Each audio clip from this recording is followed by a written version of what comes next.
নমস্কার সবাইকে। আজকে আমি একজন বিখ্যাত লোকের সাথে আপনাদের পরিচয় করে দিতে যাচ্ছি।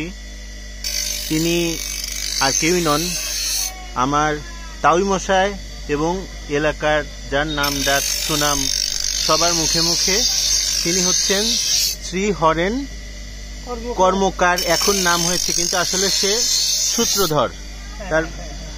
আমরা তার মুখ থেকেই তার কথা একটু শুনতে চাচ্ছি।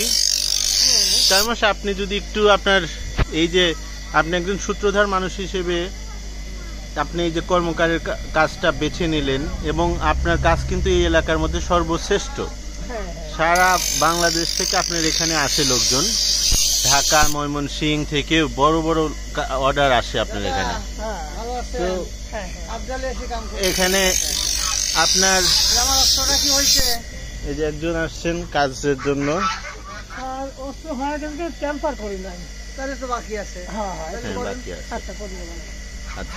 তো বিভিন্ন দূর দূরান্ত থেকে মানুষজন আসছেন।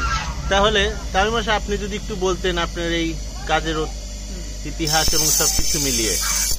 বলি, সূত্রধরের ছেলে হওয়া সত্ত্বেও সূত্রধরের কাঠের কাজে দুর্দিন দেখে আমি এই লোহার কাজ শিখতে গেলাম।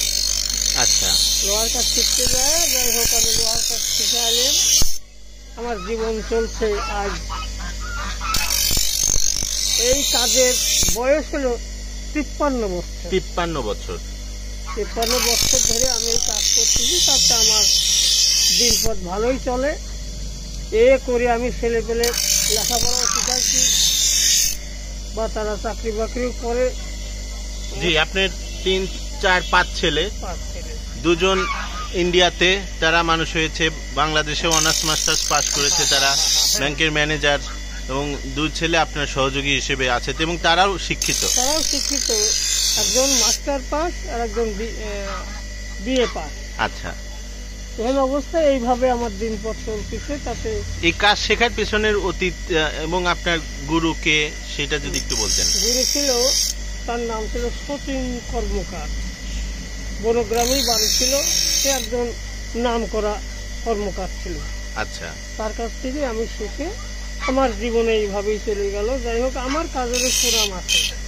আপনি প্রথমে যখন কাজ শুরু করলেন, আপনি প্রথমে থেকে এখন যে আপনার কাজের যে সুনাম, এর পেছনের কারণটা কি? এত সুনাম হওয়ার পেছনে কারণ? আমি ন্যায্য কাজ করি, কাউকে ফাঁকি দিয়ে কাজ করিনি। আচ্ছা, আমি যে দাম নেই ঠিক সেই দাম হিসাবেই আমি জিনিসটাকে। এবং আপনি শুনেছি আপনি যে লোহা ব্যবহার করেন, লোহাগুলো খুব ভালো মানের লোহা। ভালো মানের লোহা না হলে তো ভালো জিনিস করা যায় না। আচ্ছা, এই জন্যে ভালো করি জন্যই আমার সুনাম আছে চারদিকে। যেমন কাঁচি, দাও, বটি, ছুরি এবং এই যে সুবরি কাটা জাতি, বিভিন্ন ধরনের কাজ আমি করি। এতে আমার সুনাম আছে, ঈশ্বরের কৃপায় সবাই আমাকে ভালোই বলে। আচ্ছা, তো এখন যে বিভিন্ন চাইনিজ জিনিসপত্র চলে আসছে, এখন কি আপনার এই ব্যবসাটা হুমকির মুখে, নাকি এখনো আপনাদের সেই রকমই অর্ডার রয়েছে? না, কিছু কিছু ব্যবসা মার খায় গেছে, আর কিছু কিছু ব্যবসা এখনো চলছে, বা ওটা চলবেও, কেউ নিতে পারবে না। আচ্ছা, কিছু কিছু ব্যবসা এবং কিছু কিছু জিনিস থাকেই, তাই না? যেমন একটা ভালো কাঁচি, দাও, ছুরি, এগুলো বিশেষ দরকার, বা এগুলো চলবেই বা চলছে। আর যে কাজ আমি করি না, এগুলো কোনো কোম্পানি করতে পারবে না। আমি করি ইস্পাত দিয়ে জিনিস তৈরি।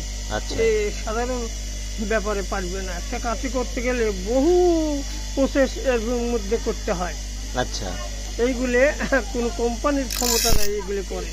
যেমন একটা উদাহরণ হিসেবে বলি, এই কাঁচিটার দাম হয়তো বাজারে 100-150 টাকায় আমরা সবাই পেয়ে যেতে পারি, কিন্তু আপনার এখান থেকে একটা কাঁচি দেখা যাচ্ছে যে 700-800 টাকা, 1000 টাকা। হ্যাঁ, উপরে আমি 1200-1500 টাকা পর্যন্ত। 1500 টাকা একটা কাঁচি। সেগুলো যে পাট কাটা হয়। তাহলে একটা কৃষক 1500 টাকা যখন ইনভেস্ট করবে আপনার এখানে, নিশ্চয়ই সে সর্বোচ্চ সুবিধাটা পাচ্ছে, তাই না? সে 1500 টাকা দিয়ে নিয়ে যায়, একদিন পাট কাটলেই তার সে 1500 টাকা উঠে যাবে, তাই না? বা খুব মানে আরামসে কাজ করে। আচ্ছা, অন্য কাঁচি দিয়ে কাজ করতে গেলে এবং এটাও দেখা যায় যে পাঠের সময় আপনার আসলে সিরিয়াল দিয়ে মানুষজন আসে এবং আপনি বহু অর্ডার ক্যান্সেল করেন, তাই না? আমি শেষ মেশ যখন পারি উঠিনি তখন প্রতি সিজনে আমার 50, 140 এরকম খরিদ্দার আমি বাদ রেখে দিই। কারণ সম্ভব হয় না, কারণ আপনি তো একজন মানুষ, আপনি তো যন্ত্র না, তাই না? তো এই বিষয়টা আপনার মাথায় রাখতে হবে।